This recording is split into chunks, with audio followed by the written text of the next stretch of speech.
اہل عرب جو پہلے تھے نا، وہ اہل عرب کا یہ تھا کہ حج تمتع یعنی حج اور عمرہ ایک ساتھ کرنے کو اہل عرب کیا ہے زمین میں سخت سے سخت برائیوں میں سے برا جانتے تھے، کہ جو لوگ حج کے ساتھ عمرہ کرتے ہیں نا، سب سے برائی میں سے برائی والا کام کیا ہے، سب سے برا کام وہ ہے جو حج اور عمرہ ایک ساتھ کرتے ہیں۔ یہ اہل عرب کا گمان تھا جو پہلے یہ یعنی اپنے گمان کے مطابق کیا کرتے تھے جہالت کے زمانے میں۔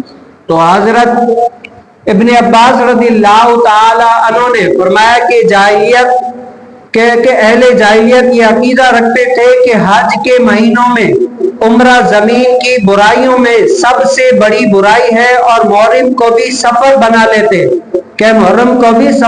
لیتے تھے اور کہتے تھے کہ جب اونٹ کے پیٹ کا زخم اچھا ہو جائے اور نشان مٹ جائے اور سفر ختم ہو جائے تو عمرہ کرنے والے کے لیے عمرہ کرنا جائز ہوگا۔ نبی کریم صلی اللہ علیہ وسلم اور چار صحابہ ذوالحجہ کی حج کو مکہ معظمہ حج کا احرام باندھے ہوئے آئے تو حضور علیہ السلام نے کہا صحابہ کو حکم دیا کہ اسے عمرہ کر دے۔ ان لوگوں کو گرا گزرا اور کہا کہ یا رسول اللہ صلی اللہ علیہ وسلم کتنی چیزیں حلال ہیں؟ تو فرمایا سبھی چیزیں حلال ہیں۔ کیا ہے؟ سبھی چیزیں حلال ہیں۔ اب جو اہل عرب والے ہوتے تھے نا، وہ کیا کرتے تھے کہ حج کے ساتھ عمرہ کرنے کو سب سے برا جانتے تھے۔ تو نبی کریم صلی اللہ علیہ وسلم نے نا ان کی مخالفت کی کہ حج کے ساتھ عمرہ کرنا یہ نبی مختار صلی اللہ علیہ وسلم کی سنت ہے، اگر اس طرح کریں گی تو اچھا ہے۔ لیکن اہل عرب کیا ہے، یہ بد عقیدہ رکھتے تھے کہ حج کے ساتھ عمرہ نہیں کر سکتے تھے۔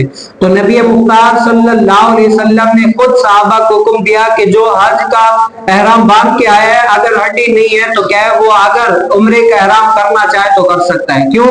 اس کی اصل بنیاد علماء نے لکھی ہے کہ یہ اہل عرب کا جو بد عقیدہ تھا نا، عقیدہ غلط تھا، اس عقیدے کو غلط ثابت کرنے کے لیے نبی کریم صلی اللہ علیہ وسلم نے اپنے صحابہ کو حج کا احرام کیا ہے، عمرے کے احرام میں تبدیل کروا دیا۔